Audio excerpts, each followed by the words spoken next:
What's up, everybody? It's Kaiser Axel, and we have my good friend Nino commentating today because apparently Glenn's having a lot of background noise, but he will be watching as well. Hello, Nino. Hello, I'm back again. It's the third time, I believe, the The third third time for battle. week 3. Let's go. But Absolutely. in my opinion, before this match even started, just going looking at the matchups for this week, I felt like this would be probably the match of the entire week. Just seeing how much, Absolutely. because we've seen both of these people doing some weird things and interesting things. Of course, Zach's just brute forcing it, but Chris has been in the lab, so we'll see what's gonna happen with him.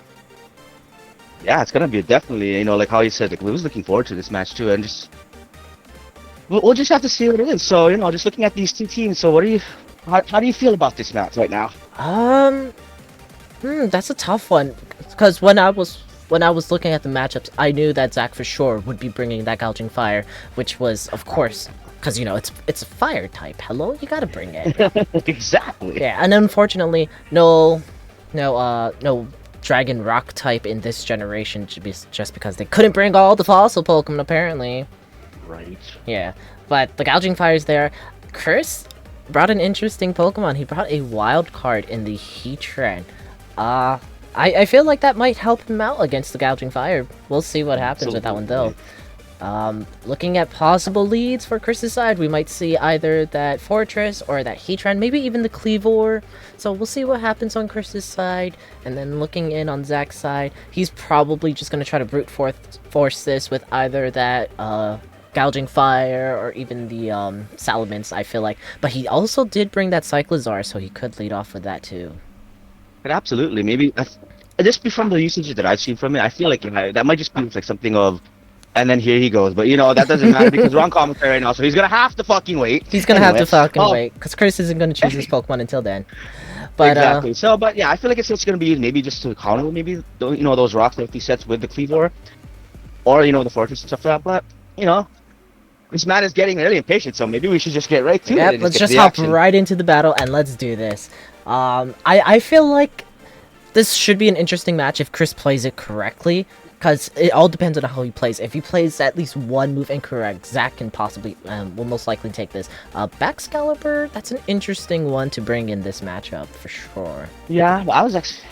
We'll see though, but I fought against that thing, so it's gonna be like that. Honestly though, I feel like Trish might start off with that Rabombi, maybe to get up, some like a Tailwind or something. See how that goes. Tailwind, maybe get that more offensive pressure. And okay, so there's a Fortress and the Cyclizar. And there's the Cyclizar. Okay, so one. knowing that it's a Cyclizar in the front, this Cyclizar for sure is going to use its attack. Oh, it uses Temper Flare instead. Chris might want to. This thing might just go down real quick if he doesn't get that out of there. Well, here's the thing: if Zach predicts the switch out, he could go for that Shed Tail, that unique attack that Cyclizar has, which halves his life but puts up a substitute and then switches right out. Yes, I've seen that. And I know Chatty was trying to work with that, with some ideas. I don't know if we're ever gonna see it, but it's a rapid space to get rid of those rocks, definitely. And get that speed boost. There's the spikes. Right now, I feel like Chris actually should have probably switched out on that. Absolutely. Yeah, because you just gotta keep just going out with those, getting those hazards out of the way. Yeah. Chris plays that party press. Gets out. He gets a kill. Okay. No, but this is also kind of bad because he probably should have just done the damage instead of setting up the spikes. Yep, and there's now the stealth rocks. And unfortunately, this thing is faster. He's not gonna have any time to get those hazards out of there. Nope. And down goes the Fortress. I don't think Chris has another way to get rid of those rocks, which means they are here to stay. Gonna sit there. Yep, exactly. For Zach's team, I don't believe that Salamence gets defogged, so the rocks are there to stay for both. So any sashes or sturdies are going to be broken. Kind of surprised Zach didn't bring the Haxorus, to be honest. Yeah. I feel like the Haxorus would have been a great matchup against all these sturdy Pokemon and whatnot. But in comes the Cleavor. I'm just kind of scared for that because although it is, it can do some good damage. I'm pretty sure. Oh, and it is faster. It's close combat. But it survives the close combat. But it goes down because of that. I don't think that drop in special defense mattered. I think Archelodon is just good at attacking, and so it just bopped it. Chris is in a predicament right now. Absolutely. Well, I hope that that the Rebelska is pretty fast, and maybe like the revival blessing, maybe get something back. Though I don't. Just saying how this could go right now, I don't know if it's gonna be too well. Yeah, especially since the Repska is kind of is slow in general, so I don't think he'll be able to get that revival blessing off.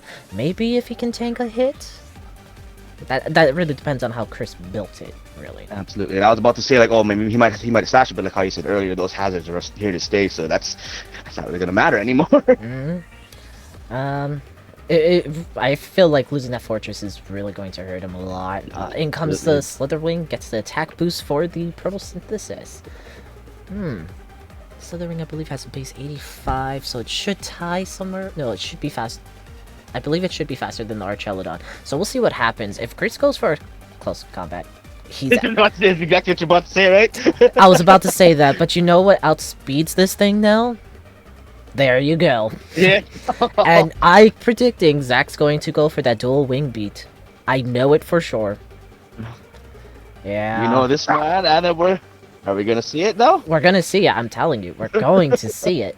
I believe you, I absolutely do. And there it is! See? I mean, why wouldn't you use it against a Moxie Life Orb? So I feel like this thing can actually do a lot of work, unfortunately for Chris. Oh no, the Rabombi. It's not going to be able to take anything that's going to get dished out right now. Well, it really depends, because the Rabombi is actually faster than anything on Zach's team right now. Oh, he might have called that because that hugs now Dab Guja is a tank. Yeah, it is a tank. The special defense drop happens. Flash cannon coming out. Is he gonna get it off? He's got it. He's got to go for that revival blessing. It takes the flamethrower. Is he gonna get it? Yes. He got it. Okay. What does he get? This is really important. What is he going to use the revival blessing on? He uses it on critical bomb on the fortress. I don't think that was actually one of his best plays. I think he really should have gotten that Cleavor back. Because Cleavor... I think he was... Sorry, good. Yeah, the Cleavor has those rock attacks which are going to hurt that Baxcalibur, as well as the Gouging Fire, and then, it does, close combat, and... Yeah, I don't think the Fortress was the move to go for. I think he was thinking about maybe a Rapid Suit to get rid of those hazards. However, he doesn't have the firepower in the back line to continue off of that. Yeah, luckily it does take this. Surprisingly, Zach didn't go for that flamethrower against the fortress. Because if he had done that, those rocks would have stayed. Yeah. I mean, he's got it down now. Like, he has the Hisuian Guja health down now, but I don't think that Heatran is going to be able to take on the last 4 dragons that Zach has. I mean, this Heatran has to Terra Bug, so that Salamence is going to clean it up, as well as that, well, the Gouging Fire can't touch it at all, as far as I know. But that Salamence is going to come in, it's just going to do a wing beat, so... honestly, I don't know how this can go, but yeah. I feel like it is closer than what I imagined, for sure. Absolutely, Chris has done some good jobs, he's done some good things, and he's really figuring things out. In comes the Photosynthesis attack form for the Gouging Fire. It can't go for any fire type moves because this Heatran does have that, but the Stone Edge does fire off, and in comes... he gets the Gouging Fire! Okay. Okay, so even if the Heatran goes down, depending if... I think the Rabombi is going to be the clutch thing here. If that Rabombi is possibly Specs or something, because it outspeeds everything on Zach's field. Oh no, that Icicle Spear though. I know what it's on that, and... it's gotta be loaded dice, if anything. Yeah, absolutely. I've had the honor of being destroyed by that before. But that means... because it is probably loaded dice, this Rabombi will outspeed both of these... Pokemon. Ice Shard coming in, Moonblast fired off, and it KOs! It's down to the wire!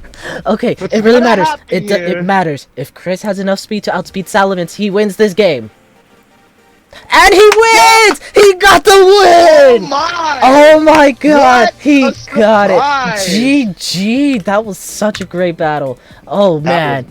I'm doing an instant replay. Maybe the Fortress... I feel like maybe the Fortress kind of paid off, but honestly, not really. No, so I misplayed there. Yeah, no, we saw some stuff. No, I misplayed. Yeah. I should have done Skeleton, then I would have outsped his shit. Yeah, we saw some interesting plays from both of you. I honestly thought when you brought in that Cyclozar, you would have just gone for the Shed Tail, to get that, you know, that ability. Unfortunately, not for you. But this game was so close. It could have gone either way.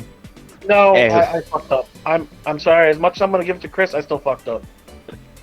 What were you saying? You were saying about the D-Dance, right? No, I should have scale shot. On the Salamence? Yeah, no, I should have scale shot on my on the Baxcalibur. Yeah, you would have outsped everything else. Yeah, I realized that as soon as I hit Icicle Spear, so that's on me. Yeah, I think the didn't the Baxcalibur also outspeed the Heatran before? That's why. It did. Yeah, so you could have gotten that. No. Again, had I done scale shot, yeah, I would have the bug. Yeah.